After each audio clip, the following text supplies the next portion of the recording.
Hi there. These are my parents. My mom's life story is quite a bit different than mine. She suffered a lifetime of health challenges related, first of all, to measles when she was a young child, and then she suffered a traumatic brain injury when I was young. My children know little of their grandma Jerry. Because of her disabilities, she had little involvement in their lives, but her life greatly impacted mine. I want to remember her story and share that with my children so that they can know her. I have been a long time scrapbooker, from printing and cropping pictures to now digital scrapbooking.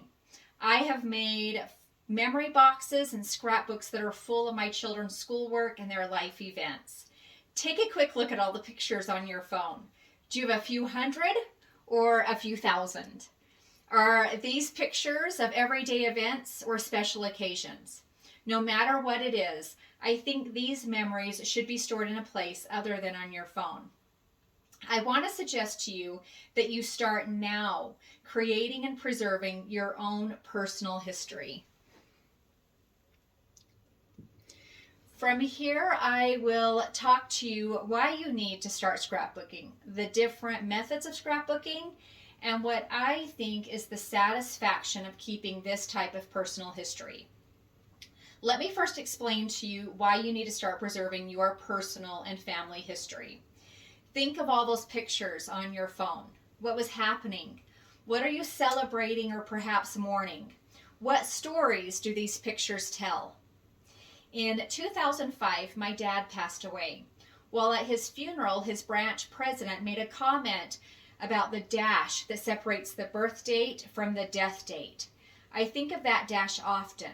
My parents lived long lives, but on their headstone, there's nothing more than a dash that represents the lives they lived. I want to fill in that dash so my children and their children will know this part of their ancestry. One way that I fill in that dash is by telling the story of a particular picture. So again, think of all the pictures on your phone. Is there a better place and way to save and store these memories? What story do these pictures tell? When you get a birthday card or a thank you card, do you read it and then toss it? There's a story there that makes it part of who you are. And I think there's a way to even save these memories.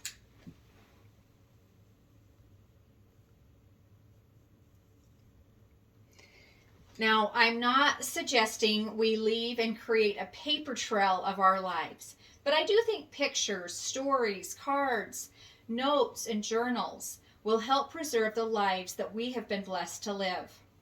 Think of your grandparents, your great-grandparents. What do you know about them? What was their life like? Just as you may wonder about your ancestors, your progenitors will wonder about you. So why not create for them something more than just pictures living in a cloud somewhere? And maybe your life will end up in a cloud, but it will be more accessible to those that are wanting to learn about you. And it's more than pictures, right? This is your life story. The good, the bad, the successes, the failures, the joy and the hardships. All of this creates a life well lived. Now, I know that the task of preserving your personal history can feel overwhelming. But let me explain a few ways that I have found to preserve my personal and family history, from my parents to my children and now my grandchildren. First of all, create a place for these memories to live, such as a photo album or a memory box. Information from scrapbook.com mentioned that some of the first scrapbooks held newspaper articles, hair clippings, family wedding and baby announcements. The Spruce Crafts website says, scrapbooking is a crafting and documenting activity with photos, memorabilia, journaling, and embellishments. With a gazillion photos, with all of our gazillions of photos, there are so many fun and creative ways to tell our story with pictures. Let me first talk about paper scrapbooking.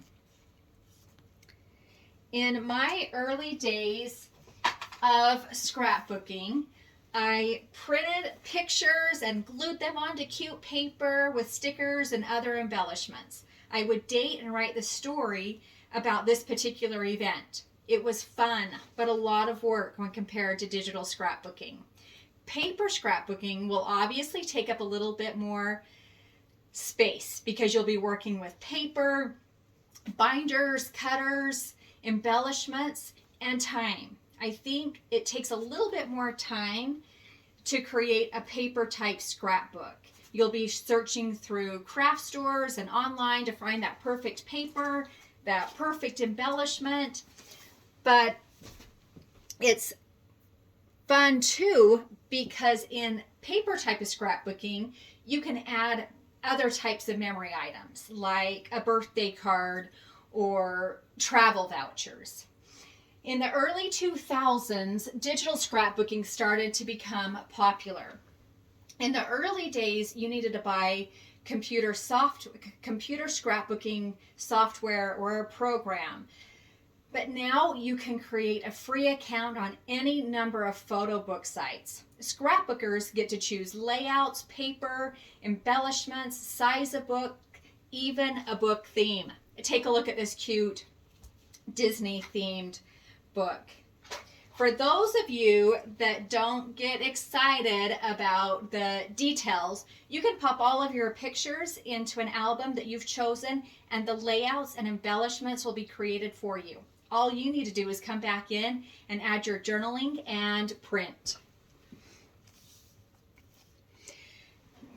Now I want to talk to you about memory boxes. Memory boxes are just that, a place where things other than photos can be stored.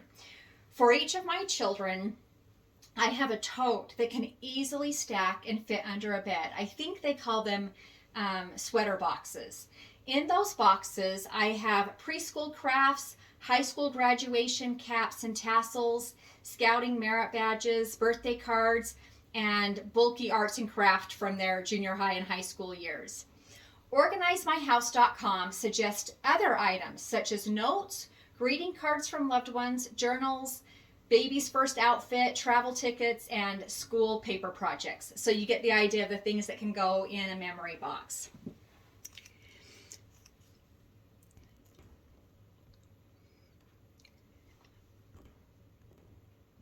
From thinking about what to do with your pictures and preserving a lifetime experiences, let's talk a bit more about why we even care to do this. For me, being organized feels good. I like when my life is in order and I've spent a day purposefully lived. I think that's what we get from preserving our life histories. Beautifulmess.com gives 10 reasons why one should scrapbook their photos. A few of these reasons are: photos deserve a real life home. Journaling records stories because memories don't always tell the truth. And the last one I wanted to mention is making scrapbooks will help you feel thankful and reflective. Scrapbooking is a way to preserve personal and family history. We connect ourselves to others as we write and share stories. We recently got our first grandbaby, and the other day he was over and made the cutest face, a face that I remembered well that his dad made 24 years ago. And because my photo albums are easily accessible, I grabbed his baby book and showed his mom that face. It was delightful seeing my son and my grandson making the same similar face. And I wondered, as my daughter and I looked at that photo album, if I would have remembered that if I hadn't looked at these photo albums so many times over the years. In addition to preserving our memories, scrapbooking is a fun and creative outlet. Think of the time you spend in idle mode on your phone looking through social media or a news feed much longer than you probably should. Because these digital scrapbooking sites have apps, my sister is able to scrapbook while she is in the carpool lane at her daughter's school. How much more accomplished do you think you would feel if you added a little journaling to the pictures that you took last weekend rather than looking at someone else's pictures from last weekend?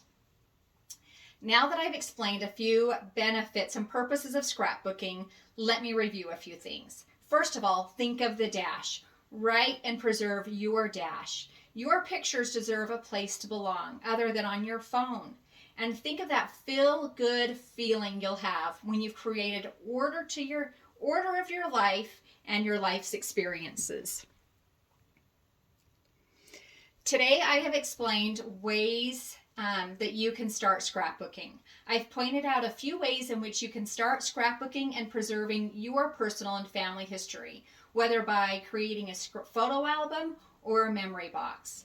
Lastly, I shared with you the satisfaction and joy you will get by preserving and organizing your cherished memories. In the next few weeks, we will be gathering together with family and friends, celebrating, hopefully, fun and memorable traditions. Enjoy these times with your loved ones. And as you take your pictures, think of the tender memories you're creating and the opportunity you will have to one day reflect and remember this time. Even if these are less than happy times for you right now, these experiences add value and depth to our lives and are worthy of being documented. I know, it seems that life is so busy, but this is your life. Why not take the time to document and preserve it in real time rather than rely on recall some years down the road?